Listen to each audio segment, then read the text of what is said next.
மாசி மகம் என்பது சாதாரண திருவிழா இல்ல. இது 1000 ஆண்டுகள் பழமையான ஒரு அற்புத நாள். தமிழ் மாதமான மாசியில் வரும் மகம் நட்சத்திர நாளில் சூரியன், சந்திரன், மகம் நட்சத்திரம் 3 ஒரே நேர்கோட்டில் வருது.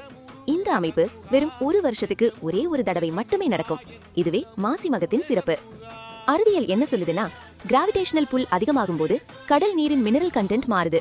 மெக்னீசியம், அயோடின், சோடியம் லெவல்ஸ் உயருது. இந்த நீரில் நீராடுவதால் தோல் நோய்கள் குணமாகும், உடல் சுத்திகரிக்கப்படும்னு ஆயுர்வேதா சொல்லுது. சிதம்பரம், காஞ்சிபுரம், திருவண்ணாமலை உள்பட தமிழகம் முழுவதும் 108 திவ்ய தேசங்களில் பெருமாள்கள் இந்த நாளில் கடலுக்கு எழுந்தருள்வாங்க. இதனாலேயே இந்நாள் தெய்வங்களின் நீராட்டு தினம்னு அழைக்கப்படுது.